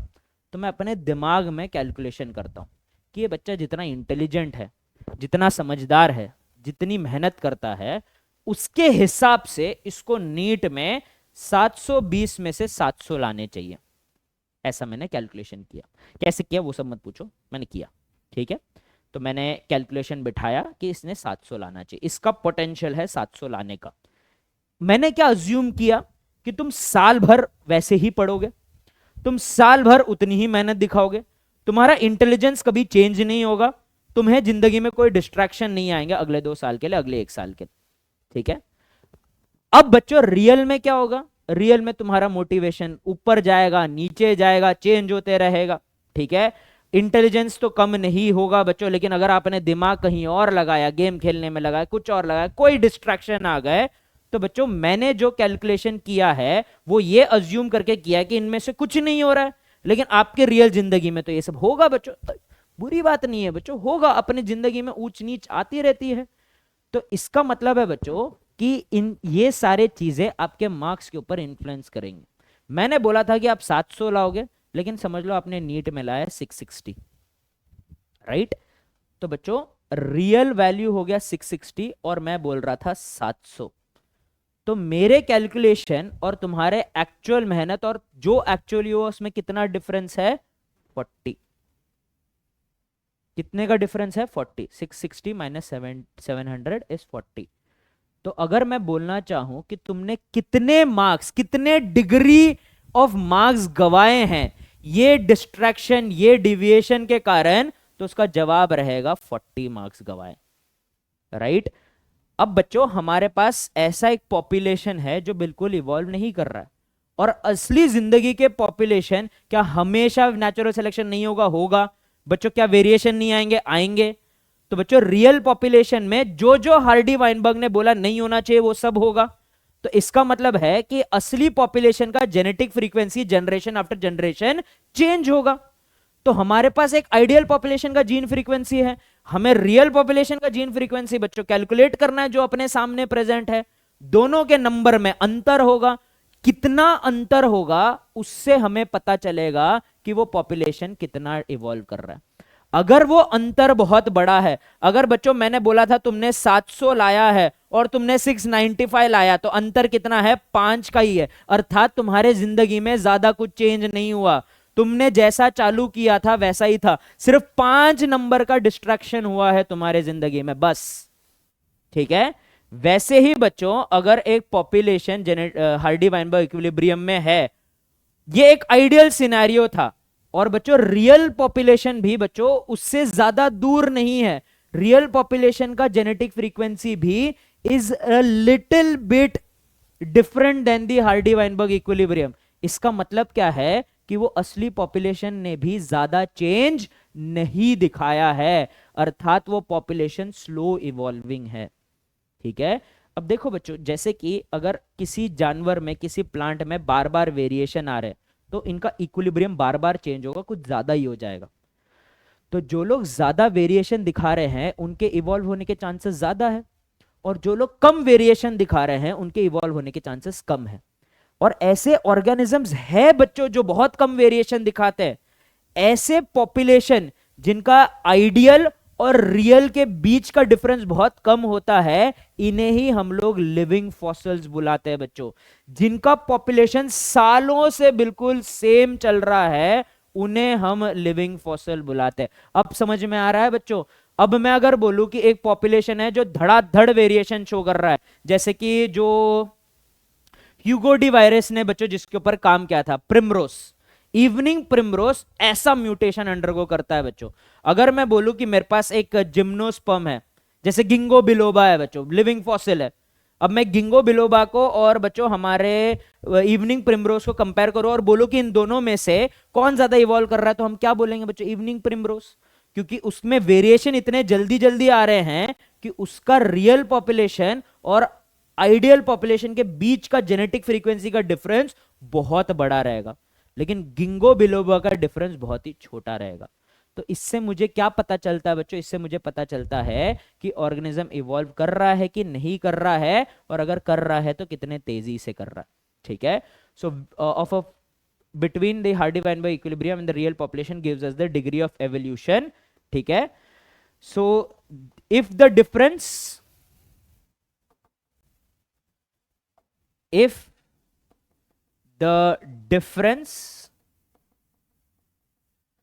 is very large, then the population is rapidly evolving. ठीक है, if the difference is very small, the population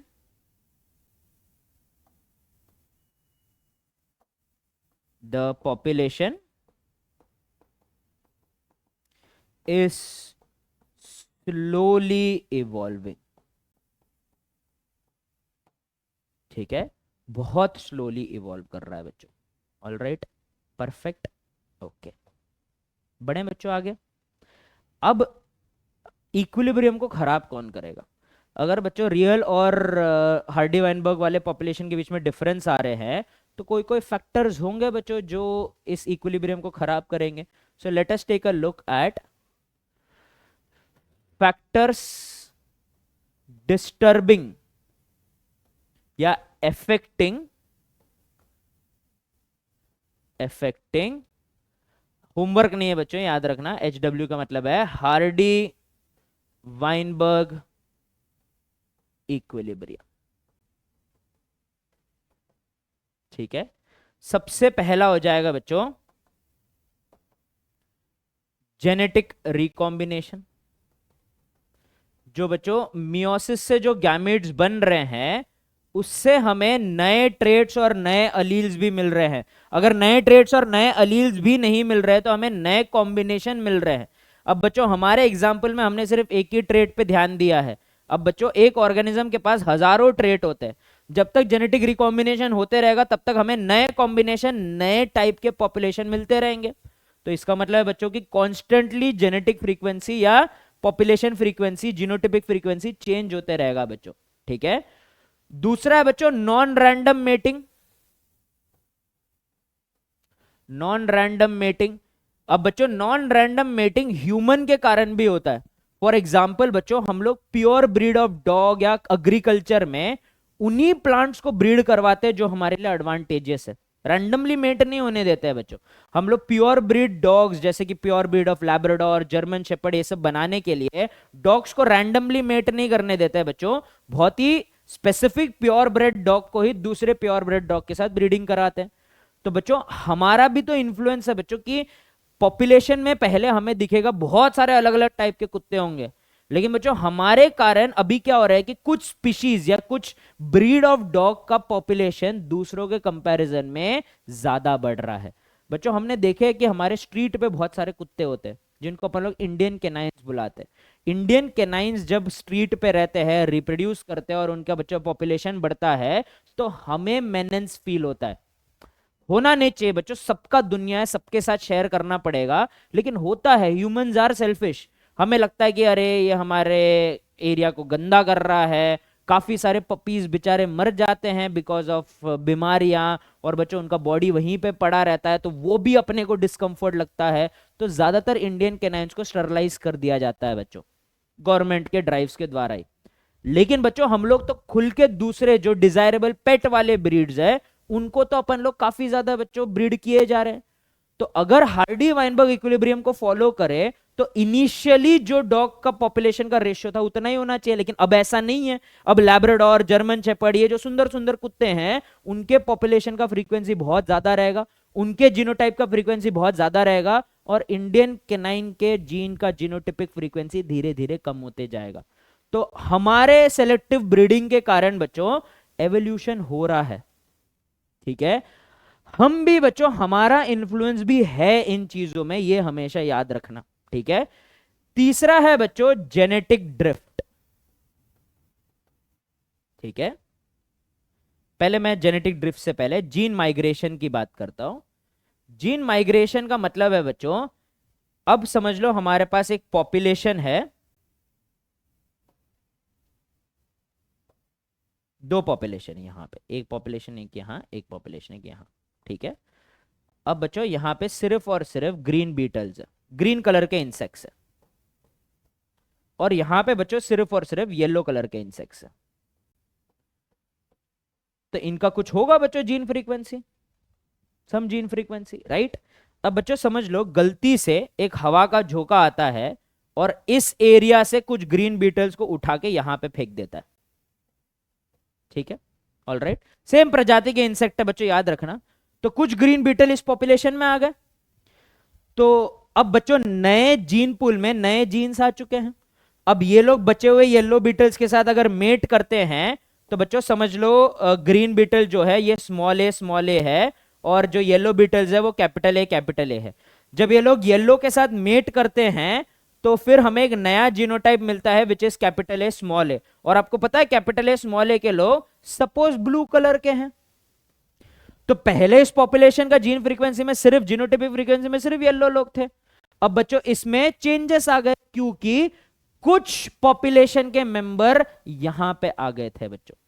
तो जब एक पॉपुलेशन से दूसरे पॉपुलेशन में जीन ट्रांसफर होता है, जीन का माइग्रेशन होता है, उसे हम जीन माइग्रेशन बुलाते हैं। ये भी हार्डी वाइनबर्ग के इक्विलिब्रियम को डिस्टर्ब करेगा बच्चों, ऑल राइट।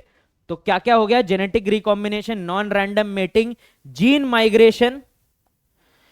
इसके अलावा है बच्चों जेनेटिक ड्रिफ्ट। जेनेटिक ड्रिफ्ट का मतलब है कि the change in genotypic frequency, genotypic frequency और gene frequency, gene frequency due to a random event in nature, random event in nature is called as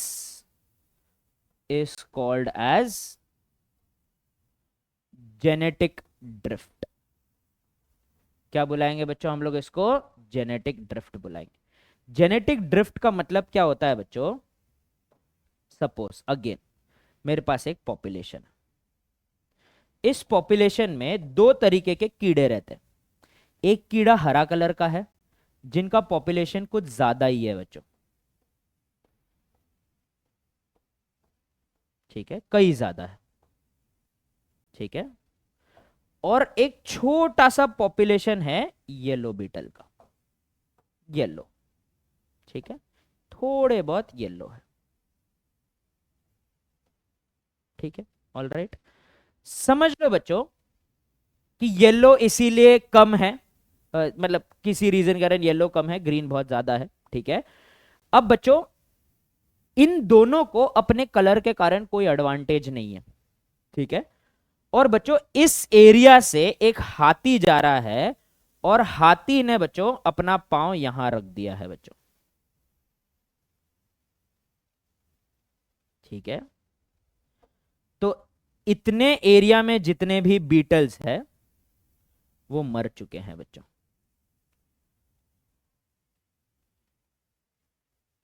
ठीक है। और याद रखना हाथी को तो बेचारे को ये कीड़े दिख भी नहीं रहे हैं, तो हाथी ने ऐसे चुन के पैर नहीं रखा कि मैं जरूर ग्रीन वालों को मारूंगा येलो वालों को छोड़ दूंगा, नहीं, रैंडमली रखा, उसको तो दिख भी नहीं रहे ये कीड़े। तो हाथी ने पांव रखने के बाद क्या होगा बच्चों, इस पॉपुलेशन का पूरा जीन फ्रीक्वेंसी चेंज हो जाएगा। कैसे, क्योंकि अब बच्चों येलो बीटल 1 2 3 4 5 6, 1 2 3 4 5 6 बचे हैं और ग्रीन बीटल सिर्फ 3 बचे। तो अब इस पॉपुलेशन का पूरा जीनोटिपिक फ्रीक्वेंसी और जीन फ्रीक्वेंसी चेंज हो चुका है। और ये इवेंट कैसा है बच्चों, this event is a random event, ठीक है। अब मैं इसको थोड़ा समझाने की कोशिश करता हूं। अगर बच्चों समझ लो एक बॉटल के अंदर 20 ब्लू कलर के बीड्स है, 10 येलो कलर के बीड्स है और 5 रेड कलर के बीड्स है। अब मैं इस बॉटल को अच्छे से शेक करता हूं और इस बॉटल के नेक से सिर्फ एक ही बीड एक समय पे आ सकता है। इसको शेक करता हूं ताकि सारे बीड्स अच्छे से मिक्स हो जाए, ठीक है, और इसे झटके से एक बीड को बाहर निकालता हूं, ठीक है। अब बच्चों आपको पता है कि ब्लू बीड्स बाहर आने के चांसेस, ब्लू कलर के बॉल्स बाहर आने के सबसे ज्यादा चांसेस है। फिर उसके बाद थोड़ा मॉडरेट चांसेस येलो के है, सबसे कम चांस रेड के। लेकिन बच्चों ये जिस सीक्वेंस में आएंगे वो तो बिल्कुल रैंडम रहेगा। बच्चों हेड्स और टेल्स आने की प्रोबेबिलिटी 50-50 है, लेकिन मैं 10 बार बच्चों कॉइन उछालूं 10 बार हेड भी आ सकता है। वैसे मैंने एक बार झटका बच्चों रेड कलर का बॉल बाहर आया, दूसरी बार झटका बच्चों रेड कलर का बॉल ही बाहर आया, तीसरी बार झटका बच्चों येलो कलर का बॉल बाहर आया, चौथी बार झटका फिर से रेड कलर का बॉल बाहर आया, और पांचवी बार झटका बच्चों तो ब्लू कलर का बॉल बाहर आया। तो पहले अंदर था 20 blue balls, 10 yellow balls and 5 red balls, और अब जब ये बाहर निकल चुके हैं तो क्या हो गया है, 3 रेड बॉल, 1 येलो बॉल और 1 ब्लू बॉल, ठीक है। तो बच्चों अंदर का जीन फ्रीक्वेंसी बहुत ही अलग था। ये जो बॉटल का बच्चों जो नेक है, इसने एक रैंडम इवेंट की तरह काम किया है, और जब मैंने झटक के इन सबको बाहर निकाला तो तब बिल्कुल फ्रीक्वेंसी अलग था। तो बच्चों ऐसा समझ लो कि बॉटल के अंदर जो अपने बीड्स है, ठीक है, ये है बच्चों हमारा बॉटल, ओके, और ये इसके अंदर बच्चों हो गए अलग अलग कलर के बीड्स, 3 4 5 6 7 8 9 10 11 12 13 14 15 16 17 18 19 20, ओके। फिर हो जाएंगे, ये 10 थे ना, ये 1 2 3 4 5 6 7 8 9 10, ओके। फिर आ जाएंगे हमारे 20 ब्लू बॉल्स, 1 2 3 4 5 6 7 8 9 10 11 12 13 14 15 16 17 18 19 20, और 5 red balls, 1 2 3 4, okay, all right. तो बॉटल के अंदर जो अभी बीड्स है ना बच्चों, this represents the genotypic frequency before random event. ये बॉटल का जो नेक है बच्चों, ये रैंडम इवेंट की तरह काम आ रहा है, ठीक है। और बॉटल के बाहर जो बीड निकले बच्चों, वो निकले 1 2 3 4 red beads, sorry 3 red beads, 1 yellow Beed और 1 ब्लू बीड, ठीक है। अर्थात जीन फ्रीक्वेंसी जो है बच्चों बिल्कुल, सॉरी रेड बीड्स दिख नहीं रहे हैं ना, मैं फिर से बना देता हूं, एक सेकेंड, ऑल राइट, ठीक है, ये हो गया रेड बीड्स, ठीक है। तो बच्चों अभी क्या हो गया है, ये जो नया जीन फ्रीक्वेंसी आ गया है ना बच्चों, this is the genotypic frequency after random event, after random event, ठीक है। तो इसका मतलब क्या हो जाएगा बच्चों, इसको ये बॉटल नेक से अपन लोग बच्चों जेनेटिक ड्रिफ्ट को समझा सकते हैं, इसलिए बच्चों इसको हम लोग जेनेटिक ड्रिफ्ट को बॉटल नेक इफेक्ट भी बुलाते हैं। क्या बुलाते हैं बच्चों अपन लोग इसको, बॉटल नेक इफेक्ट। और याद रखना कोई भी चीज जो जेनेटिक फ्रीक्वेंसी को चेंज कर सकता है, वो हार्डी वीनबर्ग इक्विलिब्रियम को खराब कर देगा। और last but not the least क्या है बच्चों हमारे पास, last but not the least है हमारे पास म्यूटेशंस। म्यूटेशंस भी क्या करेंगे बच्चों, हमारे हार्डी वाइनबर्ग इक्विलिब्रियम को खराब कर देंगे। All right, so these are the 5 major factors which influence and disturb the Hardy-Weinberg's equilibrium. All right बच्चों, तो वास्तव में रियल पॉपुलेशन में ये पांचों चीजें होती ही है बच्चों। बीच बीच में भूकंप आ जाता है, बाढ़ आ जाता है बच्चों, जिस कारण जेनेटिक ड्रिफ्ट हो जाता है। हम ऑर्गेनिज्म एक जगह से दूसरे एनवायरनमेंट में, हैबिटेट में मूव करते रहते हैं, जिस कारण जीन माइग्रेशन हो जाता है। वेरिएशन तो आते रहते हैं बच्चों जेनेटिक रिकॉम्बिनेशन से, म्यूटेशन भी होते हैं, ह्यूमन एक्टिविटीज या जोग्राफिकल बाउंड्रीज के कारण नॉन रैंडम मेटिंग भी होता है। Hence these all lead to large deviation from the Hardy-Weinberg equilibrium and hence lead to evolution बच्चा लोग, ठीक है। तो दैट्स इट बच्चों, that is all about Hardy Weinberg equilibrium. I hope आपको समझ में आया बच्चों। ये एक टॉपिक नहीं, 1 घंटे के आसपास ले लिया बच्चों, बट कोई बात नहीं, हम लोग ने बहुत अच्छे से कंसेप्चुअली समझा बच्चों what is Hardy Weinberg equilibrium, ठीक है। चलिए अब बच्चों क्विकली नेचुरल सिलेक्शन देख लेते हैं हम लोग कि व्हाट इज नेचुरल सिलेक्शन। और जैसे हम लोग ने बच्चों डेटा वाइज या फिर बच्चों हम लोगों ने थोड़ा सा काफी सारे बच्चों स्टैटिस्टिक्स का इस्तेमाल किया to understand how evolution is happening, similar तरीके से हम लोग देख लेते हैं कि how does natural selection operate, और नेचुरल सिलेक्शन का इफेक्ट क्या है एक पॉपुलेशन के ऊपर, ये भी हम लोग समझेंगे बच्चों, ठीक है। So the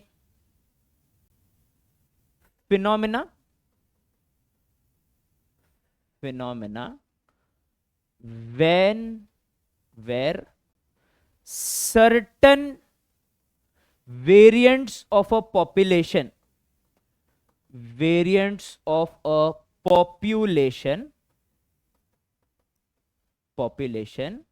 are able to survive better and leave more progenies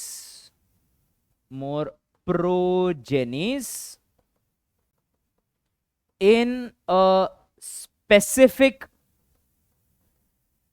environment. It is called as natural selection.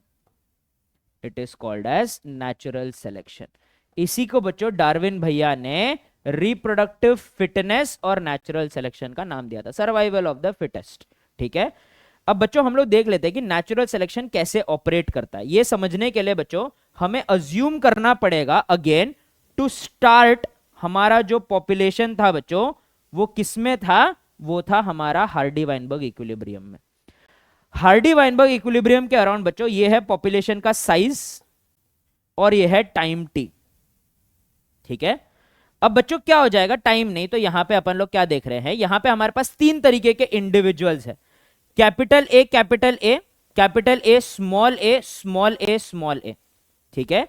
अब याद रखना बच्चों भले ही कैपिटल ए और capital A small a same traits दिखा रहे हो, हम लोग अज्यूम कर रहे हैं कि कैपिटल ए एक्सट्रीम कैरेक्टर है बच्चों 1, मतलब अगर समझ लो ये ब्लैक है, ठीक है, और तो स्मॉल ए हो जाएगा extreme character 2 that is white. तो बच्चों कैपिटल ए स्मॉल ए हो जाएगा हमारा मीन कैरेक्टर वैल्यू, ठीक है, MCV बुलाएंगे, mean character value, that is अगर ये ब्लैक है और ये व्हाइट है तो मीन कैरेक्टर वैल्यू है ग्रे। अगर बच्चों पॉपुलेशन में रियल में ग्रे कलर के कोई ऑर्गेनिज्म एग्जिस्ट भी नहीं करते हैं तो हम अज्यूम कर रहे हैं कि there is a mean character value, all right. अब बच्चों मेंडेलियन पॉपुलेशन कौन से रेशियो में होते हैं, it is present in the ratio 1:2:1, therefore हमारे हार्डी वाइनबर्ग वाला जो पॉपुलेशन है वो भी इसी रेशियो में रहेगा, सो दैट इज 1:2:1, ठीक है। अगर ये 1 है ये 2 है, ठीक है, तो 1:2:1 के रेशियो में रहेगा, ऑलराइट। अब बच्चों इसके हिसाब से हमारा नेचुरल सिलेक्शन 3 वे में ऑपरेट कर सकता है। पहले सिलेक्शन को हम लोग बुलाते हैं बच्चों दी डायरेक्शनल सिलेक्शन। डायरेक्शनल सिलेक्शन में क्या होता है बच्चों कि हमारा जो एक्सट्रीम कैरेक्टर्स है, चाहे वो कैपिटल ए वाला हो या फिर स्मॉल ए वाला हो, इनमें से किसी एक को एडवांटेज मिलता है। So in such selection either of the extreme character, mean नहीं बच्चों sorry, either of the extreme character, black या फिर सेलेक्ट हो सकता है या फिर व्हाइट सेलेक्ट हो सकता है, एक्सट्रीम कैरेक्टर गेट्स सेलेक्टेड, ठीक है। Either of the extreme character value क्या हो चुके हैं बच्चों, सेलेक्ट हो चुके हैं, ठीक है। तो अब हमारा ग्राफ पहले कैसा था बच्चों, हमारा ग्राफ पहले कुछ ऐसा था, ठीक है। सपोज हमारे पास 3 कलर के स्नो वुल्फ है, ठीक है। एक है बच्चों ब्लैक, दूसरा है ग्रे और तीसरा है व्हाइट, ठीक है। पूरा स्नो कवर्ड माउंटेन्स में ये लोग रहते हैं। तो ये लोग जब शिकार करने जाते हैं तो ये लोग छुप छुप के जाते हैं उनको शिकार करने के लिए, ठीक है। तो ये है ब्लैक, ये है ग्रे, ये है व्हाइट। ब्लैक और ग्रे इतने एकदम स्नो वाइट जैसे वाले स्नो में बहुत आराम से दिख जाते हैं।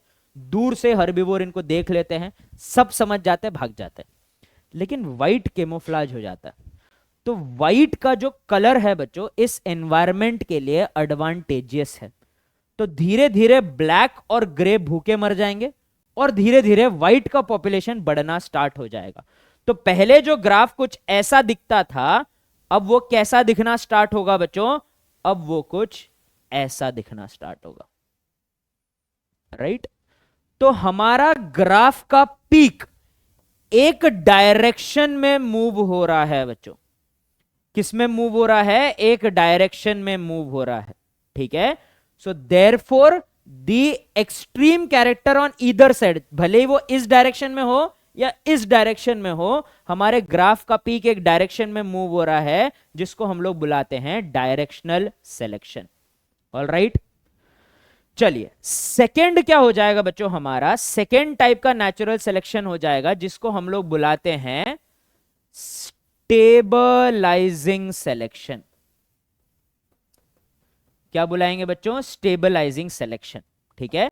तो ऐसा अज्यूम करो बच्चों कि एक जो मैमल है वो 3 तरीके के बच्चों को जन्म देती है। 3 तरीके के मैमल होते हैं। एक जिनका बर्थ के टाइम पे बॉडी का साइज और वेट बहुत ज्यादा होता है, एक जिनका मॉडरेट होता है, और 3 जिनका बहुत ही कम बॉडी वेट और बहुत ही छोटे होते हैं during the time of birth, ठीक है। तो होगा क्या बच्चों कि जो बहुत बड़े बेबीज वाले जो जानवर है बच्चों, वो पैदा करते करते बच्चों मदर को बहुत ज्यादा तकलीफ होगा, वो उनको न्यूट्रिशन नहीं दे पाएंगे क्योंकि उनका बॉडी साइज बहुत रैपिडली बढ़ रहा है। तो वो लोग ज्यादा बच्चे पैदा नहीं हो पाते। बहुत ऐसे केसेस होते हैं कि जिसमें वो बॉडी साइज और nutritional demand of such a big baby के कारण मदर और बच्चे दोनों की डेथ हो जाती है, ठीक है। जो बहुत ही छोटे और वीक बेबीज है वो पैदा होके सरवाइव ही नहीं कर पाते, वो पैदा होते ही मर जाते, ठीक है। लेकिन जो मॉडरेट साइज के बेबीज है वो सरवाइव कर पा रहे हैं। तो इस सिचुएशन में क्या हो रहा है? एक बहुत बड़े बेबीज, एक बहुत छोटे बेबीज और एक मॉडरेट बेबीज है। छोटे बेबीज भी सरवाइव नहीं कर पा रहे हैं, बड़े बेबीज भी बच्चों डेवलप ही नहीं हो पा रहे, सरवाइव ही नहीं कर पा रहे हैं। तो पॉपुलेशन में कौन से साइज के बेबीज या कौन से जीन वाले बेबीज ज्यादा रहेंगे? मॉडरेट साइज वाले। तो मीन कैरेक्टर वैल्यू ज्यादा सरवाइव करेगा, दोनों एक्सट्रीम सरवाइव नहीं कर पाएंगे, ठीक है। So in such natural selection, mean character value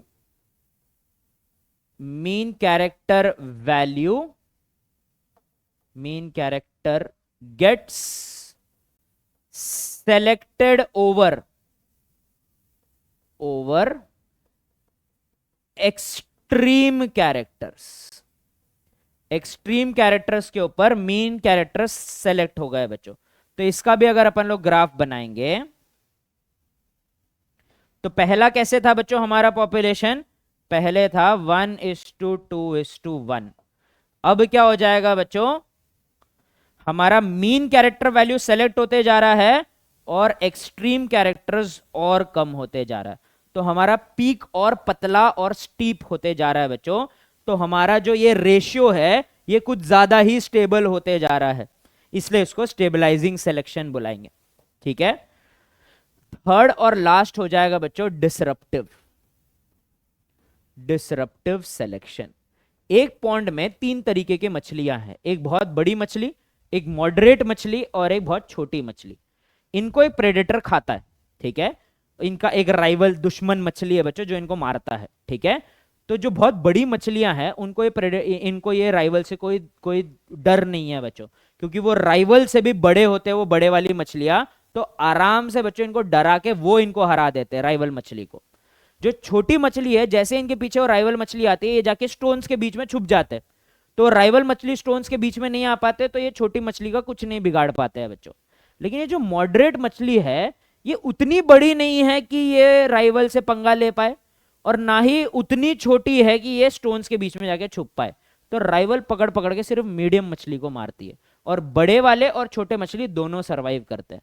तो यहां पे मीन कैरेक्टर वैल्यू सरवाइव नहीं कर पा रहा है, दोनों एक्सट्रीम कैरेक्टर सरवाइव कर पा रहे हैं, उसको डिसरप्टिव सिलेक्शन बुलाते हैं। ठीक है, so in such selection both the extreme value, both the extreme character gets selected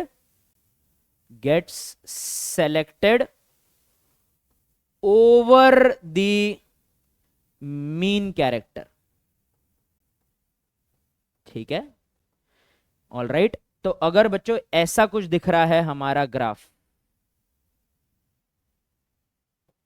okay, पहले कैसा था बच्चों, 1:2:1 के रेशियो में था, कुछ ऐसा, राइट।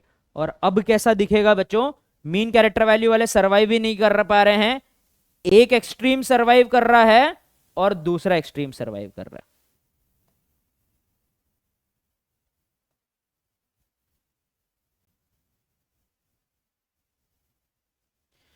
सो दो पीक्स बन रहे हैं बच्चों, लेकिन मिडिल में पीक नहीं बन रहा है। तो जो इनिशियल रेशियो था उसको डिसरप्ट करके दोनों साइड के पीक बनने लगे बच्चों, इसी को हम लोग क्या बुलाते हैं, डिसरप्टिव सिलेक्शन बुलाते हैं। All right, so these are the 3 different types of selection. Okay, एक था बच्चों हमारा डायरेक्शनल, दूसरा था बच्चों हमारा ये था डायरेक्शनल, ये था बच्चों स्टेबलाइजिंग, और तीसरा था बच्चों disruptive. All right, so these are the different types of natural selection। all right, okay, and with that we are done with today's session बच्चों। तो आज हम लोग ने बहुत कुछ पढ़ा बच्चों। हम लोग ने पढ़ा कि हार्डी वाइनबर्ग इक्विलिब्रियम क्या होता है। हार्डी वाइनबर्ग ने ये बोला, is a theory which states that in the absence of disrupting factor genetic diversity in a population would stay constant from one period to the next. एक generation से दूसरे generation में बिल्कुल कांस्टेंट रहेगा। Directional selection, natural selection देखा, this is the type of selection that causes the average genotype of a population to shift towards the one extreme और the other. ठीक है, ऑल राइट। स्टेबलाइजिंग सिलेक्शन वो होता है, this is the type of selection that favours the average phenotype of a trait, removing the extreme phenotype या genotypes को ये निकाल देता है बच्चों। ठीक है, और डिसरप्टिव सिलेक्शन वो होता है जहां पे एक्सट्रीम फिनोटाइप्स या जीनोटाइप्स को बच्चों एडवांटेज मिलता है ओवर द इंटरमीडिएट फिनोटाइप। ठीक है, ऑल राइट बच्चों, याद रखना डिसरप्टिव सिलेक्शन को हम लोग डाइवर्सिफाइंग सिलेक्शन भी बुलाते हैं। ओके, सो बच्चों it was a very very very long and बच्चों कंसेप्चुअली एग्जॉस्टिंग लेक्चर था बच्चों ये, लेकिन मजा बहुत आया बच्चों पढ़ने में, पढ़ाने में। हमेशा जब हम कुछ समझ के समझ के हमें एक्चुअली समझ में आता है हम क्या पढ़ रहे हैं, हम क्या पढ़ा रहे हैं, that will always be fun to learn। ठीक है, तो आज के लेक्चर में जो भी हमने पढ़ा है that is 100% conceptual। आपको ऐसा टाइम टू टाइम लगा होगा कि सर आप तो एनसीईआरटी के बाहर जा रहे हो बच्चों। ये लेक्चर देखने के बाद आप लोग बच्चों एनसीईआरटी के हार्डी वाइनबर्ग इक्विलिब्रियम और नेचुरल सिलेक्शन के लाइंस पढ़ के देखना। और बच्चों मैं गारंटी देता हूं कि इस लेक्चर के बाद आपने जितने भी लाइंस पढ़े होंगे फ्रॉम द एनसीईआरटी, वो आपको क्रिस्टल क्लियर समझ में आएंगे और आपको रटने की जरूरत नहीं पड़ेगी। ऑल राइट बच्चों, with that we will conclude today's lecture बच्चों। This is your zoology master teacher, it is always a pleasure teaching you all बच्चों। प्लीज पुट योर क्वेरीज और any doubts in the comment section below, and I will see you all, that is your zoology master teacher Venky sir, will see you all in the next session. Till then, signing off.